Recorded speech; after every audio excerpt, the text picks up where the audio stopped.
Good morning, good noon, and good evening, students.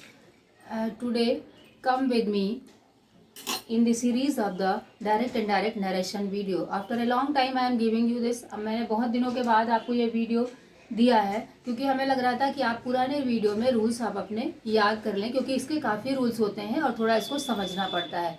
Now come to the direct and indirect narration of affirmative sentence. Affirmative sentence means कि when there is the reported speech in affirmative. जो inverted comma के अंदर होता है ये reported speech होती है जो कि रिपोर्टर के द्वारा कही जाती है. ही कह रहा है, he. Here all statement is said by the he. यहाँ पर सारा स्टेटमेंट जो है वो ही के द्वारा कहा जा रहा है. ध्यान दीजिएगा एक एक चीज पे आप. तो ये रिपोर्टेड स्पीच जो अब आपका अफर्मेटिव सेंटेंस में है, then there is the rule of that set to change into told. Affirmative sentence में सेट टू को टोल्ड में बदलते हैं when here is the object. जब यहाँ पर ऑब्जेक्ट दिया होता है. इफ अगर ऑब्जेक्ट नहीं होता है तो हम सेट को सेट ही रहने देते हैं, बट यहाँ पे ऑब्जेक्ट दिया हुआ है set. Next you change the inverted comma into that. Affirmative sentence में इन्वर्टेड कॉमा को हटाकर दैट लगाते हैं. Next come to this subject of the reported speech. The subject of the reported speech is the second person and second person pronoun change according to the me. Attention this. यहाँ पर थोड़ा ध्यान दीजिएगा कि reporting verb का जो object है वो मी है और रिपोर्टेड स्पीच का जो सब्जेक्ट है यू, वो यू है. इन्वर्टेड कॉमा के अंदर जो है वो सब्जेक्ट यू है और इन्वर्टेड कॉमा के बाहर का जो ऑब्जेक्ट है वो मी है. अब आपको यू को मी में बदलना है और यू यहाँ पर एज ए सब्जेक्ट यूज हुआ है, इसलिए मी का जो सब्जेक्ट है जो नॉमिनेटिव केस कहलाता है, जो नॉमिनेटिव है वो ए आई होता है. तो you change the according to the me I. तो he told me that I, and this is the you are present tense. You will write here I was looking smart and today change into that day. today जो है वो that day में change होता है. बहुत ही important चीज़ है, very important thing. आप एक बार फिर सुन लीजिए. ये सब्जेक्ट सेकंड पर्सन का प्रोनाउन आप रिपोर्टिंग वर्ब मीन्स जो इन्वर्टेड कॉमा के बाहर लिखा है उसके ऑब्जेक्ट के अकॉर्डिंग बदलेंगे. ऑब्जेक्ट यहाँ पर मी है और जब आपको यू को मी में बदलेंगे, यू सब्जेक्ट को जब आप मी में बदलेंगे तो मी का जो नॉमिनेटिव केस है या एज ए जो सब्जेक्ट यूज होता है दैट इज द आई, वो आई होता है. आर को आपने वाज बना दिया बिकॉज आई के साथ वाज है. लुकिंग स्मार्ट टुडे को दैट डे. अब आपके लिए नेक्स्ट जो वर्ड्स हैं वो थोड़े आसान हो जाएंगे. Now come to the interrogative sentence. Interrogative sentence means interrogative जो रिपोर्टेड स्पीच जो इंट्रोगेटिव है. देखिए इंट्रोगेटिव दो तरह से होता है, ये मैंने पहले भी आपको बताया था. एक की बिगनिंग हेल्पिंग वर्ब से होती है और दूसरे की बिगनिंग जो है वो क्वेश्चन वर्ड से होती है. तो जब भी हेल्पिंग वर्ब से होती है is, am, are, was, were, has, have, तो फिर हम क्या करते हैं उसको दूसरी तरह से चेंज करते हैं, वहाँ पे कंजक्शन लगाते हैं. बट अगर क्वेश्चन वर्ड से बिगनिंग है तो वहाँ पर वो खुद ही कंजक्शन बन जाता है, वहाँ पर उसको कंजक्शन लगाने की जरूरत नहीं होती है. As in interrogative sentence said to change into asked. Ask का मतलब होता है पूछना. तो सेट टू मी का मतलब उसने मुझसे पूछा, तो आपका यहाँ पे चेंज हो गया. ही आस्क्ड मी, उसने मुझसे पूछा. क्या पूछा? आर यू कमिंग टुडे, क्या तुम आज आ रहे हो. फिर आप जब इसको हिंदी में दोबारा बनाएंगे तो क्या लिखेंगे? वह उसने मुझसे पूछा था कि क्या मैं उस दिन आ रहा था, मैं जा रहा था. तो that will change here. Are यहाँ पे हेल्पिंग वर्ब है तो इसको इन्वर्टेड कॉमास को हटा के हमने यहाँ पे कंजक्शन जो है इफ लगाया. इफ या वेदर का भी आपकी बुक में लिखा रहता है, WHETHER, वो एक ही चीज होती है, whether. And next same way the you is change according to me. You जो है वो मी के अकॉर्डिंग बदला है तो यहाँ पे आई हो गया है. वाज एंड कम का गो हो जाता है तो गोइंग एंड टुडे का दैट डे. मैं लगातार वही सेंटेंस रिवाइज करती हूँ कि शायद आपको थोड़ा याद हो जाए. जिन बच्चों को अगर थोड़ा बहुत भी आता है दे कैन अंडरस्टैंड दिस, वो इसको बहुत अच्छी तरह समझ लेंगे, उनको याद हो जाएगा. Now come to the next question where we begin the question word. जहाँ पर मैंने क्वेश्चन वर्ड लिखा है He said to me, why are you not coming today? उसने मुझसे पूछा कि तुम आज क्यों नहीं आ रहे हो. तो he asked, said to change into asked. In interrogative sentence said to change into asked. Why?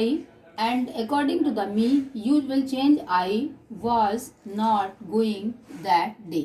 These changes are according to the previous rule, ये सारे प्रीवियस रूल के अकॉर्डिंग है, बट मैंने वाई जो है वो यहाँ पे खुद ही कंजक्शन बन जाएगा, इसलिए जब भी इसकी बिगनिंग क्वेश्चन वर्ड से होती है, हु, विच, व्हाट, हुज, हुम, why, when, you don't write the question, तब सॉरी कंजक्शन, तब आप यहाँ पे कंजक्शन नहीं लिखेंगे और सेंटेंस को उसी तरह से देखिए। आप वाई के बाद यहाँ पर हेल्पिंग वर्ब है तो ये क्वेश्चन बन गया है, देखिए वाई के बाद यहाँ पे आर लगा हुआ है, ये क्वेश्चन बन गया है, बट मैंने यहाँ पे वाई के बाद सब्जेक्ट लिखा है तो ये क्वेश्चन नहीं है, ये यहाँ पे कंजक्शन बन गया है, ये कंजक्शन यहाँ पे एज ए कंजक्शन वर्क कर रहा है, तो यहाँ पे मुझे दूसरा कंजक्शन लगाने की जरूरत नहीं है। Now come to the changes of pronoun. अब मैं आपको बताती हूँ, मैंने थोड़ी सी यहाँ पे ये मिस्टेक की है कि आपको मैंने एक ही प्रोनाउन बताया है, इसीलिए मैंने यहाँ ये लिखा है, आप इसको देख लीजिए कैसे बदलना है। First person I we change according to reporting verb of the subject. अगर आई और वी है तो इस सब्जेक्ट के अकॉर्डिंग बदलता है, ये सब्जेक्ट दिया हुआ है यहाँ पे ही के अकॉर्डिंग, बट सेकंड पर्सन का जो यू है वो यहाँ पर सेकंड पर्सन का प्रोनाउन जो कि ऑब्जेक्ट के अनुसार बदला है, जिसको कि मैंने अभी बहुत बताया है, ठीक है। Now come to the he, she, it, they, never change. जो आपका थर्ड पर्सन का प्रोनाउन है ही, शी, इट, दे, ये जो इतने प्रोनाउन होते हैं वो कभी नहीं बदलते। नेक्स्ट कम ही, थर्ड पर्सन की बात यहाँ पे आप देख लीजिए। First person, example of first person में मुझे नीचे देना पड़ा, मेरा ऊपर छूट गया था। He said to me I am not well. अब what is the subject of the reporting verb? I. I जो है वो फर्स्ट पर्सन है, और फर्स्ट पर्सन किसके अकॉर्डिंग बदलता है? Change according to the reporting verb subject. Reporting verb का सब्जेक्ट क्या है? ही। तो हम आई को यहाँ पे ही में बदलेंगे, और ये आई एम नॉट वेल, ये एक वो कहना चाहिए अफर्मेटिव सेंटेंस है, एक सिंपल साधारण सेंटेंस है, तो मैंने यहाँ पर ही टोल्ड मी दैट लगाया है, इसलिए इन्वर्टेड कॉमास को हटाकर यहाँ मैंने दैट लगाया है, और आई को मैंने ही में बदला है, that he was not well. I hope you will understand this. हमें लगता है आपको अच्छी तरह समझ में आ गया होगा, क्योंकि आई जो है वो फर्स्ट पर्सन का प्रोनाउन है, और फर्स्ट पर्सन सब्जेक्ट के अकॉर्डिंग बदला गया है, तो यहाँ पर ही हो जाएगा, क्योंकि इनडायरेक्ट में कभी भी फर्स्ट या सेकंड पर्सन रहता नहीं है, हमेशा थर्ड पर्सन का ही सब्जेक्ट बनता है, वो कैसे भी हो, इसीलिए ये सारे चेंजेस दिखाए जाते हैं। कभी भी इनडायरेक्ट में फर्स्ट और सेकंड पर्सन को हम नहीं लिखते हैं, और तब लिखते हैं जब सब्जेक्ट हमारा फर्स्ट या सेकंड पर्सन में हो। ये हमेशा याद रखिए कि फर्स्ट पर्सन का सब्जेक्ट या सेकंड पर्सन का सब्जेक्ट रिपोर्टिंग वर्ब में तभी लिखा जाएगा जब रिपोर्टिंग वर्ब का सब्जेक्ट जो है फर्स्ट या सेकंड पर्सन में होगा। रिवाइज करके हमारी वीडियो देख लीजिएगा, आपको समझ में आ जाएगा। ये चीज़ें हम लगातार कंटिन्यू अपने में समझाते रहेंगे। अभी हमें इसमें 2-4 चीज़ें और बतानी है आपको। Now come to the example of third person. Third person में आप देखिए, he said to me inverted comma children are playing. अब आप थोड़ी सी यहाँ मिस्टेक हो गई, हमें दे लिखना चाहिए था चिल्ड्रन की जगह, जो मैंने यहाँ पे आपको क्लू दे दिया है। चिल्ड्रन भी थर्ड पर्सन में है, दे भी थर्ड पर्सन में है, he, she, it, they, children, Sita, Gita, जितने भी नाम है, जितने कॉमन नाउन है, प्रॉपर नाउन है, that all are in the third person. वो सारे ही आपके थर्ड पर्सन में आते हैं। ही, शी, इट, दे, ये तो सारे प्रोनाउन हैं, बट आपको जो कॉमन नाउन है, जो प्रॉपर नाउन है, ये सारी चीज़ें अगर आप यहाँ पे एज ए सब्जेक्ट लिखा हुआ है इन्वर्टेड कॉमा के अंदर, रिपोर्टेड स्पीच का सब्जेक्ट इस तरह से दिया हुआ है, तो that will come in the third person. उस चीज़ को हमेशा आप थर्ड पर्सन में यूज़ करेंगे, थर्ड पर्सन के अकॉर्डिंग ही लिखेंगे। As he said to me children are playing, अगर हम यहाँ पे दे मैंने नीचे लिख दिया है, ही टोल्ड मी दैट, मैंने यहाँ पे सारे सेंटेंस सिंपल दिखाए हैं इसलिए मैंने दैट लगाया है, सेड टू को टोल्ड बदला है, और चिल्ड्रन या था दे, मैंने इसको मी के अकॉर्डिंग या ही के अकॉर्डिंग नहीं बदला है, इनको ऐसे ही रहने, चाहे आप यहाँ पे दे वर प्लेइंग लिख लीजिए, दे तो नहीं लिखा जाएगा क्योंकि दे ऊपर नहीं है, ऊपर चिल्ड्रन है, तो चिल्ड्रन वर प्लेइंग। मेरा कहने का मतलब है जितने भी नाउन है वो सारे भी थर्ड पर्सन में आते हैं, जितने प्रॉपर नाउन है वो सारे आप थर्ड पर्सन में यूज़ करेंगे, उनको रिपोर्टिंग वर्ब में सब्जेक्ट या ऑब्जेक्ट से उनका कोई लेना देना नहीं होता है, वो अब जो लिखे हैं वो लिखे ही रहते हैं, ठीक है।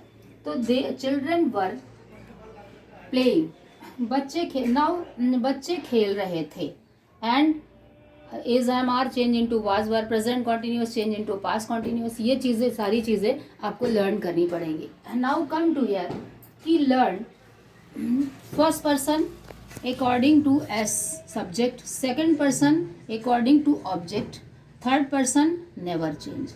ये SON आप याद कर लीजिए, ये आपको थोड़ा सा हेल्प करेगा। जब आप इसको याद कर लेंगे तो थोड़ी सी आपको हेल्प मिलेगी कि फर्स्ट पर्सन वो सब्जेक्ट अकॉर्डिंग बदलता है, सेकंड पर्सन ऑब्जेक्ट अकॉर्डिंग बदलता है, और थर्ड पर्सन जो है वो नहीं बदलता है। Very important thing children, students या जो भी हमारी ये वीडियो देख रहा है वो ये समझ लीजिए कि ये सबसे ज़्यादा इंपॉर्टेंट डायरेक्ट इनडायरेक्ट का प्रोसीजर है, जो कि आपको बहुत ध्यान देना पड़ेगा।